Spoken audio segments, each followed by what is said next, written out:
Let's stop pretending that men are just confused. They're not. They're conditioned, programmed, neutered, deconstructed, gaslit. By whom? Well, by the culture, by church, by other influencers, by soft pastors, by broken women, by bitter men. I mean, and every single one of them is pitching a gospel of guilt and guilt alone. The result? We've got a generation of males who know how to cry, but not command, post quotes, but not provide, simp online, but not sacrifice in real life. Now we're calling that growth. Wow, wrong. That's emasculation. And it's not accidental. It was strategic because if the enemy can't destroy you, he'll distract you. If he can't distract you, he'll deconstruct you. And these are three of the biggest spiritual weapons used to neuter masculine purpose today. Number one, feminism, right? The sanitized hatred of male design. Let's get this straight. Feminism isn't about equality, it's about vengeance. It's the ideology that tells women you're a victim, men are dangerous, you don't need a man, you're a strong independent until you need a man to pay for your lifestyle, that is. And it tells men your strength is oppressive, your leadership is control, and your masculinity, that is toxic. Sit down, apologize, and be more like her. The modern church bought that lie and stamped it with the Bible verse out of context. That's what they did. Now men are sitting there in the pews being told mutual submission means, well, you have no authority.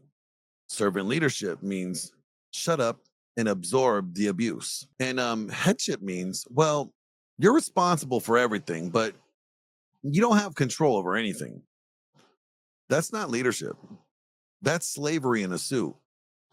God didn't say lead her if she lets you. He said, he shall rule over you in Genesis 3:16. Not dominate, not abuse, but rule with clarity, strength, and weight. If that offends you, you're arguing with the word, not me. So let me be blunt. If your masculinity needs approval from a feminist to be valid, then it's not masculinity, it's neutered compliance. Number two, the red pill. Yes, the red pill. The counterfeit gospel for bitter boys with cameras. Now let's swing the sword the other direction, right? The red pill isn't saving men. It's true, it's not. It's repackaging their trauma as truth. It tells men, don't love a woman. Marriage is slavery. All women are hypergamous whores. Spin plates. Get your money up and sleep with as many women as possible. That's victory. That's not strength. That's bitterness on steroids. These dudes aren't masculine. They're just reacting. They're not building, they're coping. They're not healing, they're revenge plotting. They saw female dysfunction, and instead of fixing themselves, they decided, cool, I'll become just as toxic, but with better lighting and podcast mics. The red pill is feminism for men who lift weights and hate their exes. It says loyalty is weakness, that fatherhood is a liability, and trust is for suckers. And here's the kicker. These clowns actually believe Jesus was red pill. Jesus, who wept, who loved, who died for a bride that would betray him, just like Hosea did. You think Paul would sit on a stream telling men just to get laid and never commit? Grow up. That's not masculinity, that's sexual atheism. And it kills purpose because no man can build legacy with a rotation of women who don't even know his real name. You're not a king if you have no kingdom. And you're not dominant if your whole identity is built on avoiding heartbreak. Now, number three, the evangelical servant leadership, the church's favorite neutering tool. Now, I'm going to swing this blade where it hurts, right into modern church culture. Servant leadership has become code for let your wife run the house and call it love. They take one scene of Jesus washing feet and build an entire framework that turns male authority into emotional codependency. So let me be clear. Yes, Jesus served, but he also flipped tables. He also rebuked men in public. He also called out sin without an apology. He also led with command, not consensus.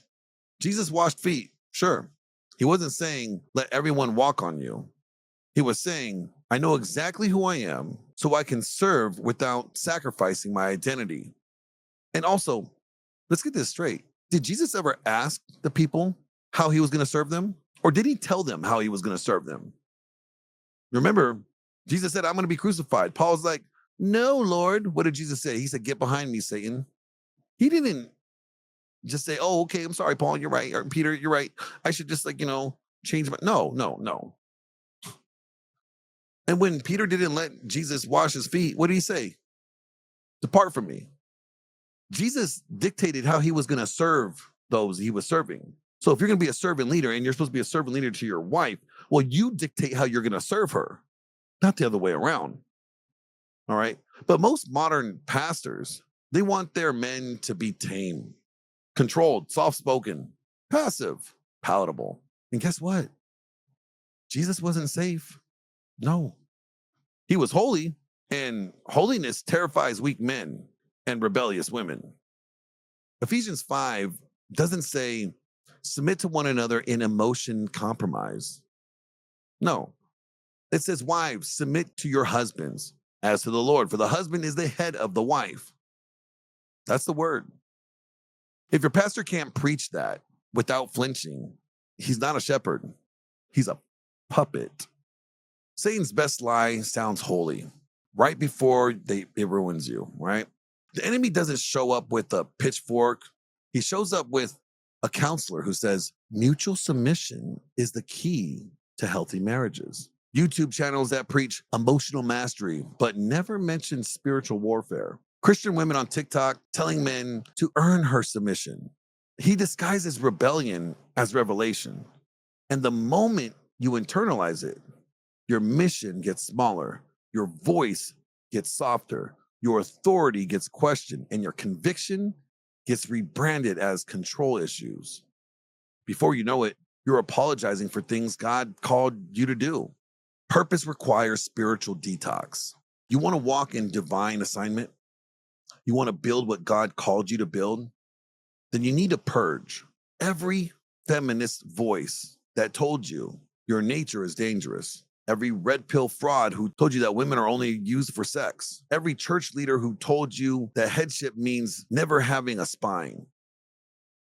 You can't carry your mission while drinking poison. You were not made to fit in with this culture. You were made to challenge it.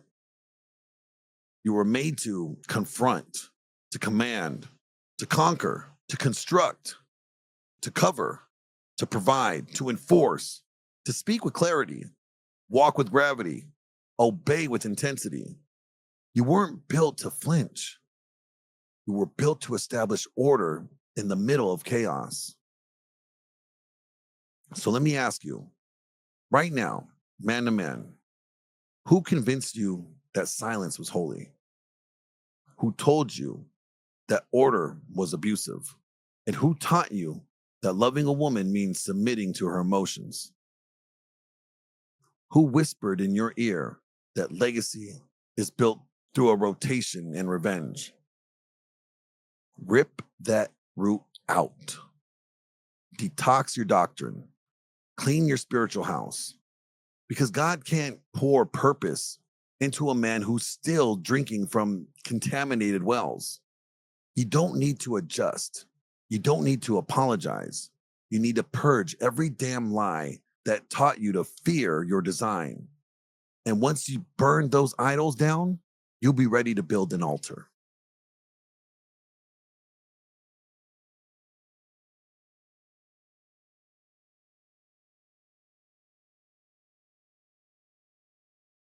Men are in crisis.